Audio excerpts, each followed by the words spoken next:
भगवान श्री कृष्ण सुदामा जी का मंदिर नारायण धाम में है। इस मंदिर की ऐसी विशेषता है और ऐसा इतिहास है। द्वापर युग में भगवान श्री कृष्ण सुदामा जी सांदीपनि आश्रम उज्जैन अवंतिका नगरी में पढ़ने के लिए आए थे, विद्यादान करने के लिए आए थे। तो उस आश्रम का ऐसा नियम था कि रोज़ाना दो बालक जंगल में समिधा लेने जाया करते थे। समिधा में लकड़ियाँ। भगवान कृष्ण स्वयं नारायण के अवतार थे, यह सांदीपनि गुरु जी जानते थे, लेकिन इसका पता गुरु माता को नहीं था। गुरु माता यह नहीं जानती थी कि मेरे यहाँ जो बालक स्वरूप कृष्ण है ये स्वयं नारायण का अवतार है। लेकिन सांदीपनि गुरु जी को यह पता था कि जो मेरे यहाँ कृष्ण स्वरूप बालक पढ़ने आए हैं वे स्वयं नारायण हैं। इनको मैं कभी जंगल नहीं भेजूँगा। एक दिन की बात है, किसी कार्य अनुसार सांदीपनि गुरु जी आश्रम से बाहर जाते हैं और गुरु माता आश्रम पर अकेली रहती है। तो आज गुरु माता पूछ लेती है कि किसकी आज जंगल में किसको जाना है लकड़ियाँ लेने। सभी शिष्य बोलते हैं कि मैया हम तो एक बार जंगल चले गए, लेकिन कृष्ण सुदामा अभी तक नहीं गए हैं। अच्छा, बुलाओ दोनों को बुलाया और कहा कि कृष्ण सुदामा आज आपको जंगल में समिधा लेने जाना है। समिधा का मतलब क्या होता है? समिधा मीन्स लकड़ियाँ होती है। तो लकड़ियाँ क्यों लेने जाते थे? क्योंकि गुरुजी हवन इत्यादि करते थे, ईंधन के लिए लकड़ियाँ चाहिए थी। उनके लिए जंगल में शिष्यगण और जो भी अन्य शिष्य थे वो सभी लकड़ियाँ लेने जाया करते थे।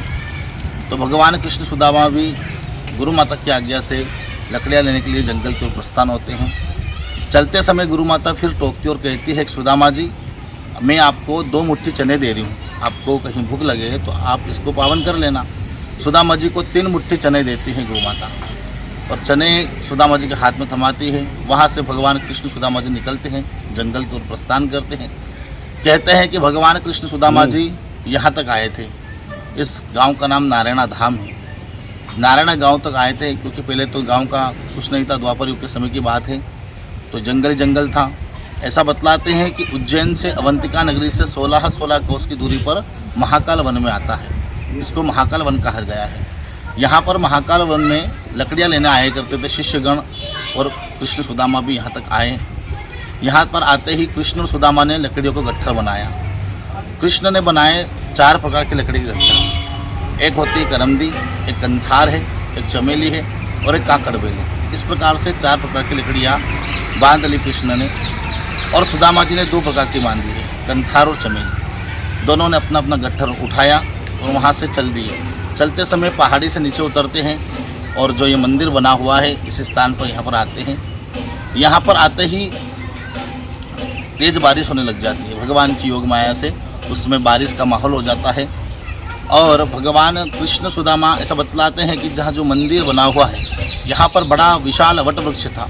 उस वट वृक्ष की छाँव में भगवान कृष्ण सुदामा विराजमान होते हैं, बैठते हैं और बारिश से बचने के लिए उस वट वृक्ष के नीचे बैठते हैं कृष्ण सुदामा जी।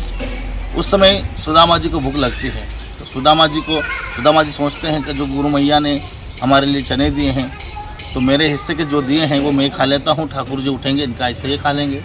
सुदामा जी ने अपना हिस्सा चबाना शुरू कर दिया, लेकिन उस समय सुदामा जी की भूख इतनी तेज़ हो गई कि उनकी 1 मुट्ठी चने से भूख शांत नहीं हुई। उन्होंने सोचा कि मित्र है मेरा, कन्हैया है, सोरा है, इनका हिस्सा भी हम खा लेते हैं। उन्होंने भगवान श्री कृष्ण का हक भी उन्होंने इस स्थान पर खा लिया। भगवान कृष्ण सुदामा ने बारिश होने के कारण यहाँ पर एक रात्रि विश्राम किया था। उस वट वृक्ष की छाँव में विश्राम करते हैं। सुदामा जी ने चने खा लिए।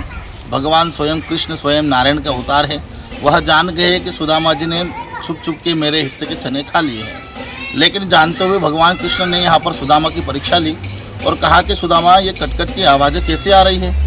सुदामा जी उस समय झूठ बोलते हैं और बहाना बनाते हैं कि प्रभु इस बारिश की जो ठंडी है उस ठंडी के कारण मेरे दांत कटकटा रहे हैं। इस तरह से झूठ बोले सुदामा कृष्ण से। भगवान कृष्ण जान गए, चलो ठीक है मित्र है मेरा, चने खा लिए। लेकिन चने खाने के बाद आम आदमी को जल की आवश्यकता लगती है। भगवान कृष्ण स्वयं सुदामा की प्यास बुझाने के लिए मांगते हैं कि सुदामा मेरे लिए जल लेकर आओ। सुदामा जी कहते हैं प्रभु जो बारिश का जल था वो भी बह के निकल गया। वहीं सांदीपनि आश्रम उज्जैन अवंतिका नगरी, वहाँ पर हमारे आश्रम पर गोमती कुंड, वहीं पर जलपान करेंगे प्रभु। सुदामा जी को कहते हैं नहीं, कृष्ण भगवान कहते हैं सुदामा जी को कि नहीं सुदामा, वहाँ पर सांदीपनि आश्रम पर गोमती कुंड है और इस स्थान पर दामोदर कुंड है। भगवान सुदामा जी हाथ जोड़कर बोलते हैं भगवान से कि प्रभु मुझे कहीं कुंड दिखाई नहीं देता, वहीं उज्जैन अवंतिका नगरी में गोमती कुंड पर जलपान करेंगे। फिर भगवान स्वयं उठते हैं और कुंड का निर्माण करते हैं। जो कुंड बना हुआ है ठाकुर जी का, यह भगवान अपनी कनिष्ठिका उंगली, जो संस्कृत में बोलते हैं जो सबसे छोटी उंगली रहती है, उससे भगवान ने जहाँ पर कुंड बना हुआ है, यहाँ पर बहुत सारे पत्ते रखे थे, बेलपत्र, मिट्टी हटाई तो बड़ा स्वच्छ जल निकल गया। भगवान का एक नाम है दामोदर, उसी नाम से इस कुंड का नाम भी दामोदर कुंड पड़ा। यहाँ से जल कमंडल भरा, जलपान किया। जलपान करने के पश्चात अब भगवान कृष्ण सुदामा जी से कहते हैं, सुदामा जी जो गुरु मैया ने हमारे लिए चने दिए थे वो निकाल लीजिए, वो पावन कर लेते हैं, उसी के बाद आश्रम पर चलेंगे। अब सुदामा जी के पास हो तो दे, नहीं तो कहाँ से दे, लेकिन फिर भी यहाँ पर सुदामा बहाना बनाते और कहते हैं कि प्रभु वो तो कहीं रास्ते में गिर गए, गिलहरी खा गए, ऐसे अनेकों बहाने बनाने लगे सुदामा। भगवान कृष्ण जान गए, नहीं सुदामा आप झूठ पे झूठ, बहाने पे बहाने बनाए जा रहे हो, लेकिन वह चने आपने पावन कर लिए हैं। सुदामा जी हाथ जोड़कर बोलिए मुझे क्षमा कीजिए प्रभु। कृष्ण कहते हैं नहीं सुदामा कोई बात नहीं, आप मेरे मित्र हो, लेकिन सुदामा हमारे शास्त्र में कहा गया है कि गुरु से कपट, मित्र से चोरी, या हो निर्धन या हो कोड़ी। गुरु से कभी कपट मत करना और मित्र से कभी चोरी मत करना, या तो आपको दरिद्रता मिलेगी या फिर आपको कोड़ी का रूप लेना पड़ेगा, इस प्रकार का बताया गया है। लेकिन एक यहाँ पर इस तरह का संशय है कि जो सुदामा जी ने चने खाए थे वो चने श्रापित चने थे। श्रापित चने ऐसा था क्योंकि भगवान अपने भक्त को श्राप तो दे नहीं सकते, भगवान चने के भूखे नहीं, भगवान तो भाव के भूखे हैं। तो वो जो चने तो श्रापित चने थे। इसकी एक लघु कथा है। अवंतिका नगरी में एक बुढ़िया ब्राह्मणी रहती है, बहुत दरिद्र, बहुत निर्धन रहती है। वह 4 दिन से वह मतलब बुखार से पीड़ित थी, बीमार थी, तो वह 4 दिन से अपने खाट पे लेटी हुई थी। जब उसने 5वें दिन हिम्मत करी भिक्षावृत्ति के लिए, तो अपने कुटिया से निकलती है और नगर के लिए और चलती है। 4-5 घर से वह 3 मुट्ठी जो चने लेकर आते हैं वो चने लेकर आ जाती है और अपनी कुटिया में आकर आते आते संध्या काल का समय हो जाता है। तो सोचती है कि आज मैं संध्या काल का समय तो हो गया है, कल प्रातःकाल ही भगवान को मैं भोग लगाऊंगी, उसके बाद ही मैं पावन करूंगी, क्योंकि वो भगवान श्री कृष्ण की अनन्य भक्त थी। मेरे ठाकुर जी को भोग लगा दूंगी, उसके बाद मैं पावन कर लूँ, ऐसी उसकी भावना थी। तो वह रात्रि में विश्राम कर रही थी। उसी समय दुर्भाग्यवश उसकी कुटिया में चोर आ गए। चोर ने देखा कि बुढ़िया ब्राह्मणी है, इसके पास कुछ पुराना धन खजाना होगा। देखा अंदर कुटिया में जाकर तुमको कुछ नहीं मिला। जब उनकी चोरों की नज़र गई उस टंगी हुई पोटली पर, तो छोटे छोटे चने दिखे। देखा कि इसमें हीरे जैसे लग रहे हैं, तो उन्होंने उस पोटली को खोला नहीं और खींच लिया।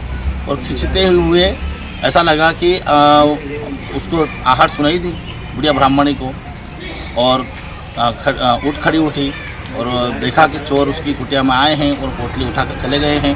तो वह चिल्लाने लगी और चोर आए ऐसे बोलने लगी। तो अन्य जो नगर के आसपास के पड़ोसी लोग थे वह भी उनके पीछे, चोरों के पीछे भागने लगे।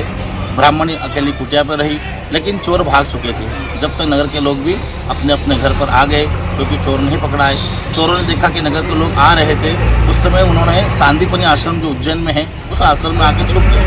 घना जंगल था, आसपास था, तो वहाँ जाके छुपे और देखा कि हम इसके पीछे भाग रहे हैं, इसके अंदर देखते तो हैं क्या है, इसमें हीरे हैं या और कुछ है। एक पत्थर की शिला पर बैठकर आश्रम के अंदर उन्होंने जब पोटली खोली तो उन्होंने चने पाए। तो कहा कि इसके लिए हम भाग रहे थे, तो वो चने उन्होंने वहीं छोड़ दिए और अपने घर के वो चल पड़े चोर भी। तो वहाँ पर आश्रम पर जब कृष्ण सुदामा जी जा रहे थे, जंगल की ओर प्रस्थान कर रहे थे, जब गुरु माता ने सुदामा जी को चने दिए थे, लेकिन उस ब्राह्मणी ने ऐसा बोला और श्राप दिया, बद्दुआ लगी उसकी कि देखिए मैं तो 4 दिन से भूखी थी और 5वें दिन भी मेरे को भिक्षावृत्ति में चने मिले, ये भी चोरों ने चुरा लिए, है ना। हम एकादशी या एक व्रती ले लेते तो हमारी ऐसा हालत हो जाती है, वो तो 4 दिन से भूखी थी। तो उन्होंने उस बुढ़िया ब्राह्मणी ने ऐसा श्राप दे दिया कि जिस तरह से मैं दरिद्रता में पा रही हूँ, मैं निर्धन हूँ, और मैं तो निर्धन हूँ तो मेरे कर्म के अनुसार हूँ, मेरे कर्म अगर जो अच्छे नहीं हो, मेरे जो प्रारब्ध है वो अच्छा नहीं होगा, इसी कारण मैं दरिद्रता भुगत रही हूँ। लेकिन मेरे कारण मेरे ठाकुर जी भूखे रहे इतने दिन से, इसलिए इस चने को जो खाएगा वो दरिद्र निर्धन बनेगा। और कैसा निर्धन? मैं 5 दिन से भूखी हूँ, जो भी खाएगा वो 10 दिन तक भूखा रहेगा। ऐसा दोगुना श्राप दे दिया, तो वह चने श्रापित हो गए। अब जब गुरु माता ने सुदामा जी को चने दिए थे, सुदामा जी के हाथों में जैसे वो चने गए, तो सुदामा जी कौन थे? ब्रह्मज्ञानी थे। तो ऐसा एक श्लोक आता है कि कृष्णस्यासित सखा कश्चित ब्राह्मणो ब्रह्मवित्तमः। कृष्ण के सखा थे सुदामा, और ब्राह्मण कैसे थे? ऐसे ब्राह्मण थे ब्रह्म को जानने वाले, है ना। ब्राह्मणो ब्रह्मवित्तमः विरक्त इंद्रियार्थेषु, विरक्त सभी इंद्रियों पर उन्होंने विजय प्राप्त थी। और प्रसन्नात्मा जितेंद्रिय, हमेशा प्रसन्न रहते थे, ऐसे जितेंद्रिय थे सुदामा। और संतोषी ब्राह्मण थे। तो सुदामा जी जान गए, अपनी दिव्य दृष्टि से देखा कि जो चने मेरे को दिए हैं गुरु मैया ने, यह श्रापित चने हैं। अगर जो ये मेरा मित्र श्री कृष्ण इस चने को खा लेगा तो तीनों लोग का क्या होगा? स्वयं द्वारिकाधीश है। तो यहाँ पर कृष्ण के प्रति सुदामा ने मित्रता निभाई। तो इसलिए कहते हैं कि मित्रता करो तो श्री कृष्ण सुदामा की तरह। तो भगवान अपने मित्र को दरिद्र ना होने दिया और स्वयं अपने ऊपर भार ले लिया। तो सुदामा, हम देखते हैं कि सुदामा की हमने कथा सुनी है कि सुदामा कितने दरिद्र निर्धन बने थे, स्वयं भूखे रहते हैं, पत्नी भूखी रहती है, बच्चे भूखे रहते हैं। इस निर्धनता से परास्त होने के कारण आखिरकार उनके धर्म पत्नी सुशीला के कहने पर जब 3 मुट्ठी चने लेकर चावल लेकर जाते हैं द्वारिका में, तो जो यहाँ का श्राप रहता है वो द्वारिका में जाके पूर्ण होता है। पेड़ की क्या कहानी है? इस प्रकार से कृष्ण सुदामा जी है। और ये जो पेड़ दिख रहे हैं ये भगवान कृष्ण सुदामा के जो लकड़ियाँ लेकर आए थे, वो लकड़ियाँ भगवान ने जो रात्रि विश्राम किया था, तो लकड़ी जिस तरह से हम वृक्षारोपण करते हैं उसी तरह से भगवान ने आड़ी के बजाय खड़ी रखी। खड़ी रखते ही जो तेज बारिश हो रही थी, उस तेज बारिश में लकड़ियाँ हरी भरी और जड़ चैतन्य हो गई। इन लकड़ियों की विशेषता यह है कि 12 मास बिना जल पानी से हरी भरी रहती है। ये प्राकृतिक जल से ही इसमें जल आता है, बाकी अन्यथा हम 1 लोटा भी इसमें जल नहीं डालते हैं। कितनी भी भीषण गर्मी हो, यह ऐसी रहती लकड़ी है। इस प्रकार की कथा है।